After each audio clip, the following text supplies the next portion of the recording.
Why, hello. We're going to play with some confetti crayons today from Crayola. You know, the good old-fashioned crayons. They're never organized in color. The correct color values are not put in the same way. That's annoying AF. Every time. So let's see what we got. We got a whole bunch. Wait a minute. What? Why does this not have a little paper thing on it? Who knows? Can't tell. But we'll put these in color order because Crayola clearly cannot do it for themselves. So I'll just help you out a little bit, Crayola, because somehow you always disappoint me. I love the old crayons. I love old, color pencils and all that kind of stuff. And there's a very large value to just the delight of playing with crayons as an adult that you used to with a kid. Now, I have no idea what these confetti crayons are going to do. I have no idea. So let's swatch them. You see, look at these color variations of this. Oh, these are going to be a little wild. So let's, see, I have no idea how I am going to work with these yet. This is going to be an adventure. So, come with me on this adventure while we try to do, broken. Another problem with the crayons is that you have to push so hard just to get the wax down that you just, it's what happens. Well, the good thing is there's a bit of color variation in this, even though there's a lot of light colors. We'll see how we can do with this. Okay, see, scraper. We're going to scrape off part and see what happens. That's one of the techniques. If you're seriously going to use crayons, try to lay it down real thick and then scrape it off, because you'll get a different effect. It keeps some of the color on the paper, but you take off that waxy coating.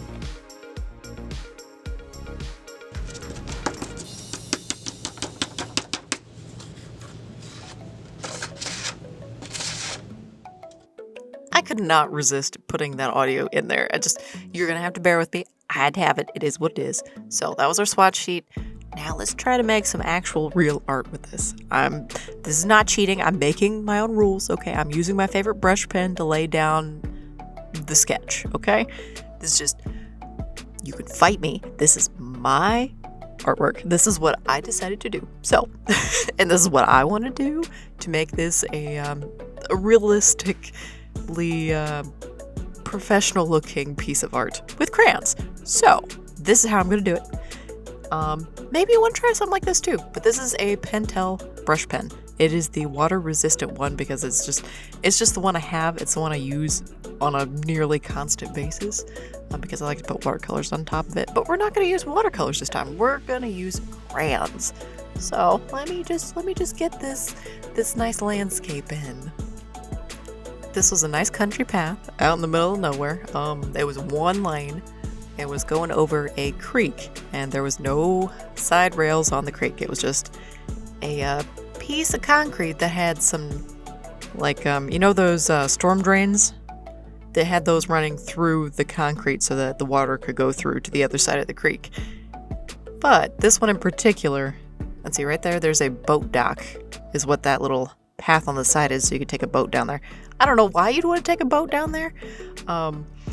The water is not very there's not much of the water, but maybe there's times of the years that you would want to take a floaty or something down there, maybe, or a canoe. But at least at this time of the year, I think it was summer. This is the reference is from an older picture, so the picture I took a while ago. But there wasn't much water. It was in the middle of summer.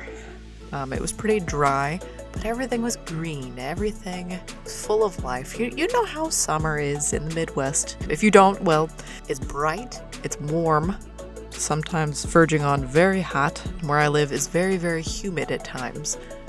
There was a lot of playing down by the creek sort of adventures when you were a child out living and growing up in the Midwest in the 90s and early 2000s. I don't know how it is now. I'm not a kid now, okay?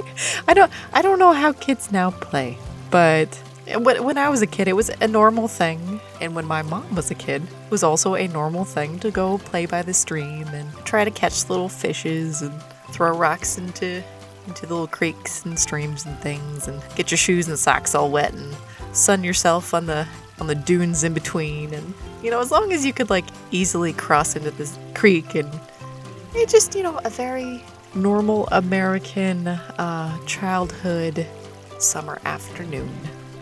And trying to make a piece of professional art with crayons just to emulate that sort of feeling seems like the right choice to me. So that's what we're doing here. What kind of summer activities did you used to do with your family when you were a kid? My family liked to play badminton. We would set up a badminton court. Like, my grandma's house was big enough that that the outside front yard was big enough that we could set up a whole badminton court. And a lot of summers we spent out playing badminton, doing dumb stuff with the little birdie, trying to smack people in the face with it, or go really, really hard, try to, oh, here we go. Now we got a little figure. I'm putting a little figure walking down the road, because when I did take this reference photo, I was with my mom, and we were on a little adventure to relive part of her childhood. Now, this was one of the paths that her family would drive down to get to a cabin that they had access to, and they'd go to the cabin in the summer, and that was our summer vacation, where they hang out in the cabin and read Archie comic books and play in the woods as you do as a child in the Midwest. So was this kind of a homage to my mama? Yep, kinda is. You can fight me about that too. Sometimes you're just in the mood to be a little sentimental, and I think that's what this might be today.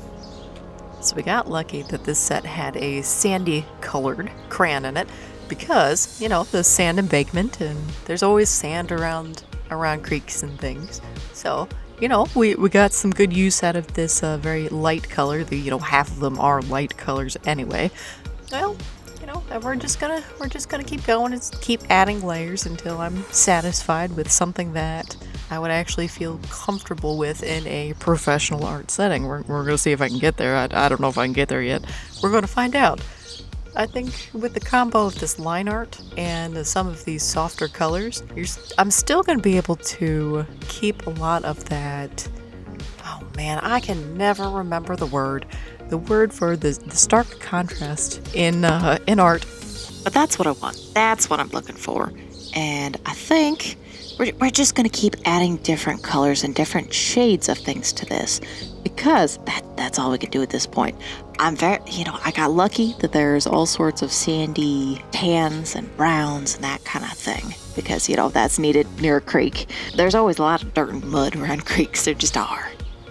So I have an unhealthy love of school supplies and office supplies and all that kind of stuff. They're my favorite. I love them. Right now is late summer, very late summer. And that's one of my favorite parts of this time of year, is that all of the school supplies are out. I can find like extra boxes of crayons that are weird colors that you've never seen before, and pens and pencils and all sorts of all that beautiful kind of fun supplies that nobody actually needs more of, but I want all of it. It's just, I feel that same desire for art supplies and office supplies. I want all of it. Is that asking too much? Maybe. Do I care? No. And this time of year, it's still warm out, so you spend lots of time outside, and all the fruit still tastes good. Those are really the main reasons why I like this part of the year the best. I don't really care so much about all the fall pumpkin spice stuff. I don't really care about that. I want the school supplies, the office supplies, and all the fruit that still tastes good. And all the squashes. We're starting to get into squash territory in late August. And because I love butternut squash and acorn squash and those kind of things. I mean, I know squashes aren't fruit, but it's close enough. It's good enough. It's getting there. But we're getting far along in this drawing. The colors are not turning out too bad at all. A lot of them are very pale colors, which is unusual for Crayola in general. So, if you, in your Crayola collect, okay, so I know most people probably don't have a Crayola collection. I do. You can fight me about that. I love Crayola crayons. I just do have an unhealthy obsession with them. It is what it is. But if you know what, this is not a bad box at all to add to your collection if you want some fun ones to play with. These are pretty good. I like them. They're adding a little bit of interest that I wouldn't have guessed at all, even in a more professional setting. I think these are a fun thing.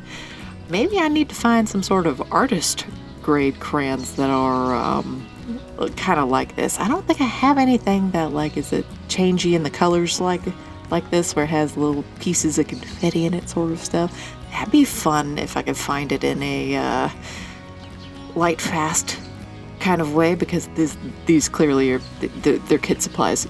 You should not be expecting any sort of light fastness or anything like that.